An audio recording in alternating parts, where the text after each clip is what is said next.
क्या आप further studies के लिए अब्रॉड जाना चाहते हैं? तो फिर सोचना कैसा, अपने ख्वाबों को हकीकत में बदलने के लिए एमट्रिक्स ओवरसीज कंसल्टेंट्स पर तशरीफ लाइए। यहाँ का सक्सेस रेशियो 99% है। यूएसए, कनाडा, ऑस्ट्रेलिया, यूके और यूरोप में हमारे क्लाइंट्स स्टडीज के साथ साथ वर्क भी कर रहे हैं और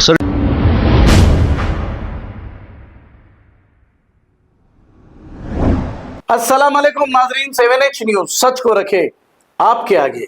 नाजरीन, जब से बीजेपी हुकूमत आई है और ख़ास तौर पे योगी हुकूमत उत्तर प्रदेश में आई है, मुसलमानों को मुसलसल हिरासा किया जा रहा है, इनके घर तोड़े जा रहे हैं, मसाजिद तोड़ी जा रही है। उत्तर प्रदेश के इलाके संभल की एक मस्जिद का मामला भी चल रहा है। ये लोग कह रहे हैं कि इस मस्जिद के नीचे मंदिर है। अब ये इशू कोर्ट तक चला गया है। अब कोर्ट में वहां के यूपी के रहने वाले लोगों ने एक अर्जी डाली है, ये कहकर कि रमजान बिल्कुल करीब है, अब रमजान के महीने में इस मस्जिद को चुन्ना पानी करना होगा। तो हाई कोर्ट की जानिब से इन्हें इजाजत दे दी गई है।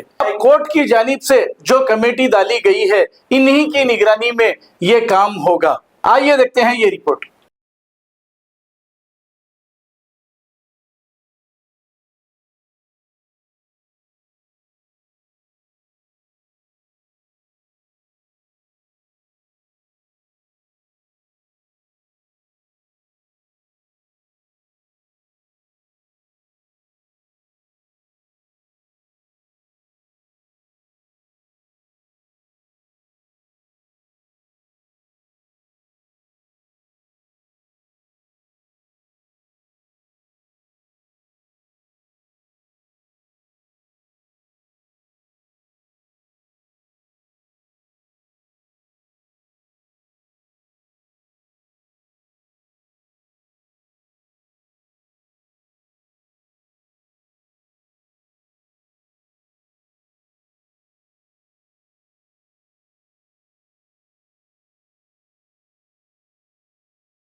क्या आप फर्दर स्टडीज के लिए अब्रॉड जाना चाहते हैं? तो फिर सोचना कैसा, अपने ख्वाबों को हकीकत में बदलने के लिए एमट्रिक्स ओवरसीज कंसल्टेंट्स पर तशरीफ लाइए। यहाँ का सक्सेस रेशियो 99% है। यूएसए, कनाडा, ऑस्ट्रेलिया, यूके और यूरोप में हमारे क्लाइंट्स स्टडीज के साथ साथ वर्क भी कर रहे हैं और services free profile evaluation, spot listing of universities based in eligibility, application processing, visa mock and guidance, free counselling and admissions and accommodation assistance. हमारा पता मातृश्री अपार्टमेंट अपोजिट जोडियो, बशीरबाग रोड, हैदराबाद। मोबाइल 9581987528। खबर है शहर की, खबर है गाँव की, खबर है सारी दुनिया की। 7H न्यूज पसंद आए तो लाइक कीजिए, शेयर कीजिए और सब्सक्राइब करना ना भूले। 7H news.